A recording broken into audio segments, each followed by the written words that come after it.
আসসালামু আলাইকুম প্রিয় শিক্ষার্থীরা, তোমরা সবাই কেমন আছো? আশা করি ভালো আছো। আমিও ভালো আছি। অনলাইন ক্লাসে তোমাদের স্বাগতম। আমি জাহানারা আক্তার, সহকারী শিক্ষক, Cumilla modern high school, Cumilla. শিক্ষার্থীরা, তোমাদের হয়তো মন ভালো নেই, কারণ স্কুল বন্ধ। আজ তোমাদের একটি গল্প শোনাবো। কি ভালো লাগবে? নিশ্চয়ই ভালো লাগবে। শুনো তাহলে। একদিন মিনা ও রিনা দুজন রাস্তা দিয়ে হেঁটে হেঁটে স্কুলে যাচ্ছিল।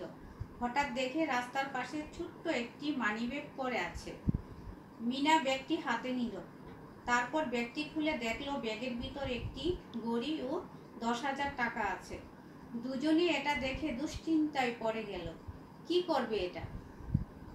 পরে এরা সিদ্ধান্ত নিয়ে এটা ওদের প্রধান শিক্ষকের কাছে জমা দিবে, এবং তাই করে। অষ্টম শ্রেণীর শিক্ষার্থীরা, তোমাদের বাংলা প্রথম পত্র বইয়ে এরকম একটা কিশোর গল্প আছে। বলো তো তার নাম কি? তোমরা অবশ্যই বলতে পারবে। তা হচ্ছে পরে পাওয়া, বিভূতিভূষণ বন্দ্যোপাধ্যায়। আমাদের আজকের গল্প হচ্ছে পরে পাওয়া, বিভূতিভূষণ বন্দ্যোপাধ্যায়। পরে পাওয়া গল্পটা হচ্ছে একটা কিশোর গল্প। এই গল্পের শিখন ফল হচ্ছে, এই পাঠ শেষে শিক্ষার্থীরা লেখক পরিচিতি সম্পর্কে বলতে পারবে, কিছু নতুন শব্দের অর্থ বলতে পারবে, পাঠ পরিচিতি বলতে পারবে, কর্তব্য পরায়ণতা গড়ে উঠবে, নৈতিকতা বোধ অর্জন করতে পারবে, সঠিক সিদ্ধান্ত নেওয়ার মানসিকতা সৃষ্টি হবে। তাহলে আমরা গল্পে যাওয়ার আগে আমরা লেখক পরিচিতি সম্পর্কে জেনে নিব। লেখক বিভূতিভূষণ বন্দ্যোপাধ্যায়। জন্ম 12ই সেপ্টেম্বর 1894 খ্রিস্টাব্দে 24 পরগনা জেলার মুরাতিপুর গ্রামে মাতুলালয়ে। পৈতৃক নিবাস পশ্চিমবঙ্গের 24 পরগনা জেলার ব্যারাকপুর গ্রামে। পিতার নাম মহানন্দ বন্দ্যোপাধ্যায়, মাতার নাম মৃণালিনী দেবী। সাহিত্য সাধনা: উপন্যাস পথের পাঁচালী, অপরাজিত, দৃষ্টি প্রদীপ, আরণ্যক, ইছামতি। গল্প গ্রন্থ হচ্ছে মেঘমল্লার মৌরি ফুল। কিশোর উপন্যাস চাঁদের পাহাড়, হীরামাণিক জলে। পেশা শিক্ষকতা। পুরস্কার: ইছামতি কাব্যের জন্য রবীন্দ্র পুরস্কার পান। মৃত্যু হচ্ছে 1 নভেম্বর 1950 খ্রিস্টাব্দে। এই পরে পাওয়া গল্পটি লেখক বিভূতিভূষণ বন্দ্যোপাধ্যায়ের গ্রন্থ নীলগঞ্জের ফালমন সাহেব গ্রন্থ থেকে সংকলিত। এটা তোমাদের অনেক সময় বহু নির্বাচনী প্রশ্নে আসে যে এই পরে পাওয়া গল্পটি কোন কাব্যগ্রন্থ থেকে নেওয়া হয়েছে। তাহলে তোমরা লিখবে নীলগঞ্জের ফালমন সাহেব গ্রন্থ থেকে সংকলন করা হয়েছে। তাহলে তোমরা অবশ্যই এগুলো তোমরা মনে রাখবে যে উপন্যাস পথের পাঁচালী, অপরাজিত, তারপর কিশোর উপন্যাস চাঁদের পাহাড়, হীরামাণিক জলে। এইগুলো তোমাদের অনেক সময় বহু নির্বাচনী প্রশ্নে আসে, তোমরা এগুলো মনে রাখবে। তারপর আসো আমরা লেখক পরিচিতির পরে আমরা গল্পটাতে চলে যাই। গল্পটা হচ্ছে, শুনো এবার গল্পটা বলি। সময়টা কাল বৈশাখী, লেখকের ছেলেবেলার কথা। দুপুরের বিকট গরমে বিদু, সিধু, নিধু, তিনু, বাদল ও লেখক নদীর ঘাটে নাইতে যায়। এদের মধ্যে বয়সে এবং বুদ্ধিতে বড় বিদু।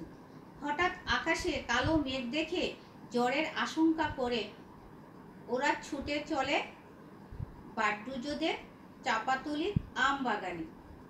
এখানকার আম খুব মিষ্টি ও এ অঞ্চলে বিখ্যাত। কিছুক্ষণের মধ্যে ঝড় শুরু হয়। ঝড় বৃষ্টিতে ভিজে সকলে অনেক আম কুড়ায়। বাদল ও লেখক আম কুড়িয়ে সন্ধ্যার অন্ধকারে নদীর ধারের পথ দিয়ে বাড়ি ফেরার পথে হঠাৎ বাদল কিসে একটা হুঁচট খায়। দেখে একটা টিনের বাক্স, পাড়াগাঁয়ে যাকে ডবল টিনের ক্যাশ বাক্স বলে। গ্রামের লোকেরা টাকা কড়ি ও রাখে এটাতে। প্রথমে বাক্সটা দেখে বাদল ও লেখক বেশ চমকে যায় এবং এটা দেখে আরও চমকে যায় এর ভেতর টাকা গহনা থাকতে পারে। যাই থাকুক, দুজনে ভাগ করে নিবে আর খুব মজা করে সন্দেশ খাবে। তারা বাক্সটাকে নিয়ে তেঁতুল গাছের আড়ালে গিয়ে বসল। তেঁতুল গাছে ভূত আছে সবাই জানে, কিন্তু ভূতের ভয় তাদের মন থেকে চলে গিয়েছে বাক্সটা পেয়ে। ইট দিয়ে বাক্সটা ভাঙার চেষ্টা করছিল, কিন্তু হঠাৎ তাদের মধ্যে ধর্মীয় অনুভূতি জাগ্রত হয়। ভাবে যার বাক্স তাকেই ফেরত দেবে। আর তাই দুজনে মিলে বাক্সটা নিয়ে বাদলদের বিচুলি গাদা লুকিয়ে রাখে। পরের দিন বিদুর কথা মোতাবেক বিদু, সিধু, নিধু, তিনু, বাদল ও লেখক সবাই মিলে বাদলদের নাট মন্দিরের কোণে একটা গুপ্ত মিটিং করে। মিটিংয়ে সিদ্ধান্ত নিয়ে যার বাক্স তাকেই বাক্সটা ফেরত দেবে। আর এই লক্ষ্যে ওরা 3টা ঘুড়ির মাপে কাগজ কেটে নেয়। বিদু বাদলকে লিখতে বলল। বাদলের হাতের লেখা ভালো, বড় বড় করে কাগজে লিখে নেয়, আমরা একটা বাক্স কুড়িয়ে পেয়েছি, যার বাক্স তিনি রায়বাড়িতে খোঁজ করুন। ইতি বিদু, সিধু, নিধু, তিনু। 3খানা কাগজ লিখে নদীর ধারে রাস্তায় ভিন্ন ভিন্ন গাছে বেলের আঠা দিয়ে মেরে দেওয়া হলো। কয়েকদিন পর পর লুটে পড়ে 2জন লোক আসে, এসে তাদের বাক্স বলে দাবি করে, কিন্তু তাদের বর্ণনায় না মেলার কারণে তাদেরকে পত্রপাঠ বিদায় দেওয়া হয়। সেবার প্রচণ্ড বর্ষায় বন্যা হয় এবং অম্বরপুর চরের কাপালিরা নিরাশ্রয় হয়ে পড়ে। কাপালিদের নদীর চরে ছিল ছোট ছোট ঘরবাড়ি, চমৎকার পটলের আবাদ, কুমড়োর ক্ষেত, লাউ, কুমড়োর মাচা, এসব তরকারি বেচে 2 পয়সা আয়ও পেত। বন্যায় ওদের সব কিছু ভাসিয়ে নিয়ে গেল। তাই তারা সর্বশান্ত হয়ে পড়ল। হঠাৎ একদিন একটা লোক বিকেলবেলা লেখকের বাবার কাছে আসেন চাকরি চাইতে। এসে লোকটি নিজের দুরবস্থার কথা বলতে বলতে বলে, গত জ্যৈষ্ঠী মাসে পটল বেচে নির্বিষ কুলার হাট থেকে ছোট মেয়ের বিয়ের জন্য 250 টাকার গহনা আর পটল বেচা নগদ টাকা 50টি একটা টিনের বাক্স করে বাড়ি ফিরছিল। ফিরবার পথে গরুর গাড়ি থেকে কোথায় পড়ে গেল, বাক্সটা আর খুঁজে পেল না। কথাটা লেখক শুনে জিজ্ঞেস করে, কি রঙের বাক্স? তখন লোকটি বলে, সবুজ টিনের বাক্স।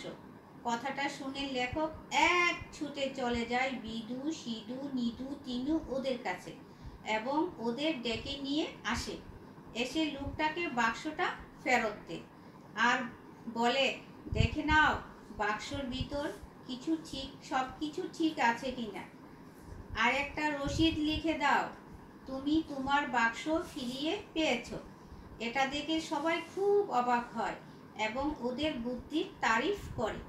বিদু অনেক বুদ্ধিমান, বড় হয়ে উকিল হবে, কারণ তার বুদ্ধিটা ওকালতির মতোই ছিল।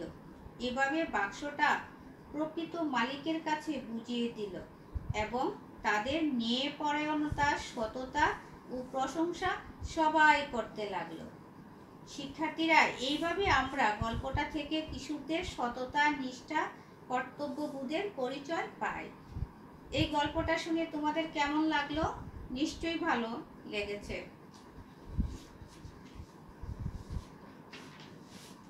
এবার আসো আমরা কিছু নতুন নতুন শব্দের অর্থ জেনে নিব।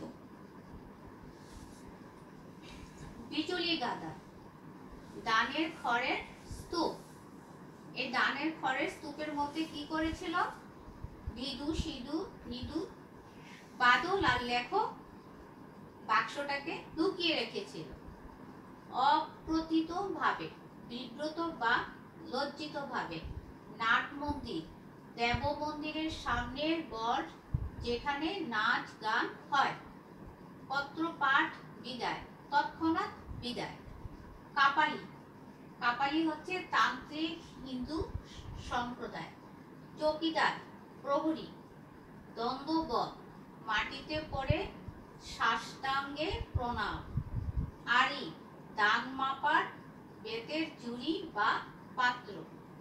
নিরাশ্রয়, আশ্রয়হীন, গৃহহীন, সহায়হীন। দুরবস্থা মানে দুর্দশাগ্রস্ত। এই হলো আমাদের এই গল্পের, এতক্ষণ যে গল্পগুলো বললাম সেই গল্পের নতুন নতুন কিছু শব্দার্থ। এবার আসো তোমাদের এই গল্পের পাঠ পরিচিতিটা, গল্পের পাঠ পরিচিতিটা দেখো। এটি বিভূতিভূষণ বন্দ্যোপাধ্যায়ের একটি বিখ্যাত কিশোর গল্প। এই গল্পটা হচ্ছে একটা কিশোর গল্প। এটি নীলগঞ্জের ফালমন সাহেব গ্রন্থ থেকে সংকলিত। এ গল্পের কিশোরেরা কুড়িয়ে পাওয়া অর্থ সম্পদ নিয়ে লোভের পরিচয় দেননি। যে বাক্সটা পেয়েছিল, এই বাক্সটা পেয়ে তারা কোনো লোভ করেনি, বরং তারা তাদের বয়সের চেয়ে অনেক বেশি দায়িত্বশীলতার পরিচয় দিয়েছে।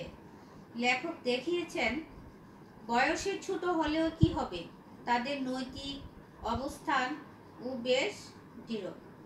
এই গল্পে কিশোরদের ঐক্য চেতনার যেমন পরিচয় পাওয়া যায়, তেমনি তাদের উন্নত মানবিক বোধের ও প্রকাশ ঘটেছে।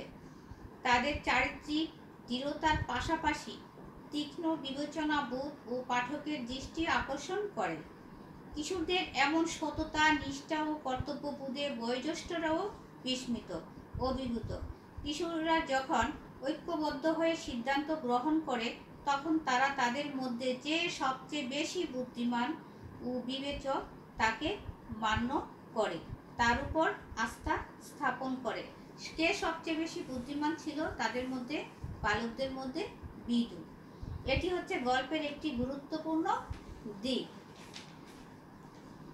দরিদ্র অসহায় মানুষের প্রতি ভালোবাসার চিত্র ফুটে উঠেছে এই গল্পে। তাহলে শিক্ষার্থীরা, আমরা গল্পটা শুনলাম, তারপর গল্পের শব্দার্থগুলোও আমরা জানলাম, তারপরে গল্পের পাঠ পরিচিতিও আমরা এখন শুনলাম। তাহলে যে আমরা যে এতক্ষণ গল্পটা শুনলাম, এই গল্পটা মূল্যায়ন করে দেখি যে কতটা মনে আছে তোমাদের। তাহলে শুনো, পরে পাওয়া গল্পটি লেখকের কোন গ্রন্থ থেকে সংকলিত? বিভূতিভূষণ বন্দ্যোপাধ্যায় কত সালে জন্মগ্রহণ করেন? পরে পাওয়া কি ধরনের গল্প? কালবৈশাখীর ঝড় মানে কি? বন্যায় কারা নিরাশ্রয় হয়ে গেল? ক্যাশ বাক্সটি কারা কুড়িয়ে পেয়েছে? তেঁতুল গাছের গুড়িটার আড়ালে কজন আশ্রয় নিয়েছিল? বিধু কিসের মাপে কাগজ কাটতে বলেছিল? আশা করি তোমরা সবাই প্রশ্নগুলোর উত্তর বলতে পারবে। ভালো করে তোমরা আবারও গল্পটা আবারও তোমরা বাসায় পড়বে, তাহলে তোমরা আরো একটু ভালো করে বুঝতে পারবে যে এতক্ষণ আমি যা তোমাদেরকে পড়াইলাম তার মধ্যে তোমরা কিছুটা হলেও তোমরা বুঝতে পেরেছ যে পরে পাওয়া গল্পটা কি ধরনের গল্প। তারপরে এই গল্পের লেখক পরিচিতির মধ্যে যে লেখকের সাহিত্য সাধনা, যে উপন্যাসগুলো তোমাদের মনে রাখতে হবে। পথের পাঁচালী, অপরাজিত, তারপরে ইছামতি, আরণ্যক, দৃষ্টি প্রদীপ, এগুলো তোমাদের মনে রাখতে হবে। তারপরে কিশোর উপন্যাস, চাঁদের পাহাড়, হীরামানিক জলে। তাহলে আমাদের পরে পাওয়া গল্পটাও একটা কি উপন্যাস, গল্পটা কি ধরনের গল্প, পরে পাওয়া গল্পটা কি ধরনের গল্প? এটা হচ্ছে কিশোর গল্প। এগুলো তোমরা ভালো করে, তারপরে এই যে গল্পটি পরে পাওয়া গল্পটি কোন গ্রন্থ থেকে নেওয়া হয়েছে, নীলগঞ্জের ফালমুন সাহেব গ্রন্থ থেকে নেওয়া হয়েছে বা সংকলন করা হয়েছে। তো এগুলা তোমরা বাসায় একটু ভালো করে শিখবে এবং পড়বে। আজ এই পর্যন্তই। তোমাদের সাথে আবার নেক্সট ক্লাসে তোমাদের সাথে আবার আমার দেখা হবে। তোমরা ভালো থেকো, সুস্থ থেকো, নিরাপদে থেকো, বাসায় ভালোভাবে পড়াশোনা করো। এই বলে আজকের পাঠদান আমি শেষ করছি। আল্লাহ হাফেজ।